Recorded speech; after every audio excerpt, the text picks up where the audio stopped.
I'm Harrison Graham. Here's what we got coming up on the Chiefs Report. Kansas City's biggest bust this year is who? We'll talk about that as Bleacher Report had an interesting candidate for that. And then Adam Thielen, could he become a Chief, and did he want to be a Chief before signing with Carolina last season? He had some interesting comments at a recent charity golf event that we'll dive into as well. Now, listen, you guys have been bringing the heat this week with the new subscribers. Welcome, first of all, if you are a new subscriber. Hopefully you like the channel.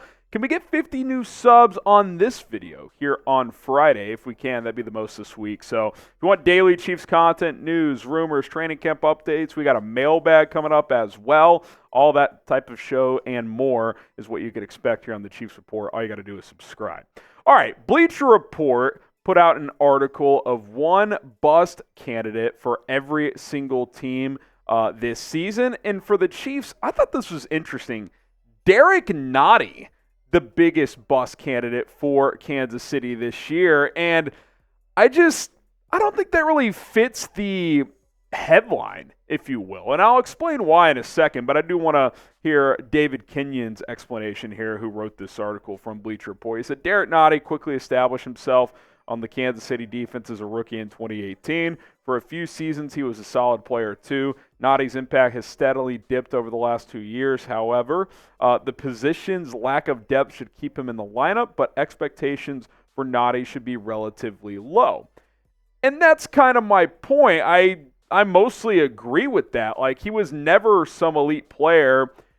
He kind of just is what he is. He's a low-level starter, good backup, right? Like, and that's why I've said defensive tackle. You could certainly add a piece here. Like, I think you could upgrade from Derrick Nnadi. But, like, to me, to have bust potential, you got to have high expectations or at least decent expectations.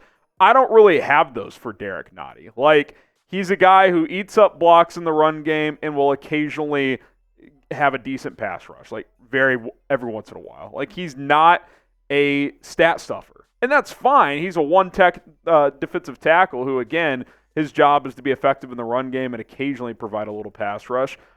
He's durable. He's steady. You know what you're getting there. Again, like, he's healthy. He's going to play most of the time, and he's, I think solid's the right word, decent. Like, he's not great. He's not terrible. But, like, if you're not a player who has big potential, how can you be a guy that's going to bust? Like, even if he sucks this year, I don't think that's, like, some major loss. Like, if Travis Kelce went from being a 1,000-yard guy to 200 yards, that would be a bust. Like, that would be a problem for this team. If Derrick Nnadi stinks, it's like, oh, okay, we'll go find someone else. Like, it's not that big of a deal. So it feels like kind of a cop-out answer here. I don't know if they couldn't have found someone better. Like, I would have, if I was writing this article, I would have said Kadarius Toney. Coming off a disappointing year, like, feels like it's a boomer bust type of year for him. If he plays poorly, he's busted. He probably won't be on this team next year. So I don't really get this from Bleacher Report, considering he's not a high ceiling type of player. Like, you kind of know what you're getting with Derrick Nnadi, and even if you don't get what you expect, again, it is what it is. If he's been what he's been the last few years, that's fine with me, because you have a stud next to him in Chris Jones. Your edge rushers are decent, although I think adding another piece there could be a possibility with Charles Omenihu still sidelined with that injury. But, you know, I don't get Bleacher Report's thinking on this one. All right, what do you guys think? Who do you think will be the biggest bust for the Chiefs in 2024? I would be probably looking to one of those wide receivers, right? I'll say this. Here's another candidate. How about one of those corners that's going to be playing more because L'Jarius Sneed isn't there? Like, they traded L'Jarius Sneed, so Jalen Watson and Josh Williams are going to play more. Like, if Josh Williams starts and is a disaster, that would qualify, because you're not expecting all pro there, but you're hoping to get at least solid level starter play. And if he's not, it's kind of a bust, because you traded your all pro guy and the guy replacing him couldn't qualify there. So if you have someone in mind, let me know who that is. All right, if you've already subscribed to the channel, hopefully you have. If you haven't, hit subscribe. But if you have, share this channel with friends. Hit the share icon. You can post this video, this channel on Instagram, Twitter, text it to a buddy, Snapchat, whatever you're using. Spread the word. If you know fellow Chiefs fans out there, let's get more of Chiefs Kingdom in here and continue to grow this show. Okay, Adam Thielen. Was there almost a marriage between him and the Kansas City Chiefs? Thought this was an interesting storyline that I wanted to dive into. first of all, if true, this is interesting. He did say at a recent charity golf outing, let's go ahead and get to that quote, then we'll come back to what he ended up doing. He said this recently. He said, well, I was trying to go there, talking about Kansas City, and they didn't want me. I'll have to try to show them what I got when we face each other, because Carolina plays Kansas City this year. That is pretty interesting. Now, he ended up signing a 3-year, $25 million contract, so I think you could, if you read between the lines, knowing the Chiefs, how they operate, I bet there was some interest from their standpoint on a 1-year deal. But with how poorly he played his last year in Minnesota, I mean, let's just be honest, he kind of looked cooked. I mean, he lost a step for sure.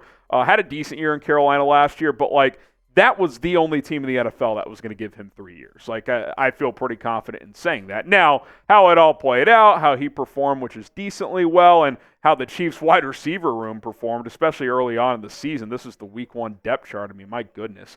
Richie James, I still don't think is on a team. Justin Ross and Skyy Moore are very much on the roster bubble this year. Adam Thielen certainly probably could have helped this team last year, but again, Brett Veach was never giving him a 3-year deal.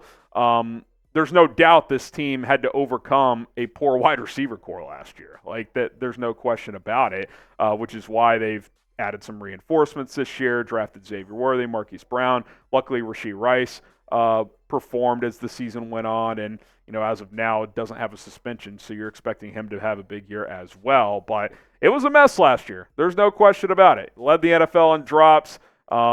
Didn't have a lot of explosive playmakers even when they did catch the ball. So it's definitely a position that Brett Veach needed to put some resources into this offseason, which he certainly has done.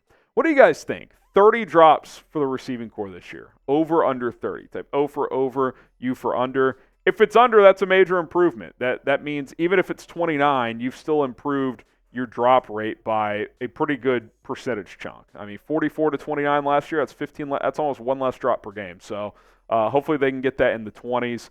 Not going to catch every ball, we know that, but it can't be 40 plus again. I will say this, Carolina's going to suck again, and if Thielen's having a decent year early on, and if you get to the deadline and the Chiefs feel like they need to add a vet to the mix, I could see Thielen being a buy low trade candidate, throw like a late round pick, 6th rounder to bring him in here. He doesn't separate consistently anymore, but good route runner, has good hands. He could come in and be kind of like a number 3, number 4 type for this offense, and he'd certainly give you a different look, right? Like Rashee Rice is going to operate mostly in the slot underneath. Marquise Brown, Xavier Worthy got to stretch the field. Thielen could be more that possession receiver who could play a little slot, play some outside also. If your depth receivers aren't giving you what you need, is Thielen what he was 3 years ago in Minnesota? No, but he's at least a steady player. So, if Kansas City needs someone on a buy low situation at the deadline, I think he could be the type of name that could be available where you're not having to give up that much to get him. What do you guys think? Would you want Adam Thielen on this roster? Type Y for yes, type in for no. He's got 2 years left on his deal. You can get out of year 3 without much penalty, so it wouldn't hurt you. But, again, I'm not shocked at all that Brett Veach didn't want to sign him to a 3-year deal this time 12 months ago.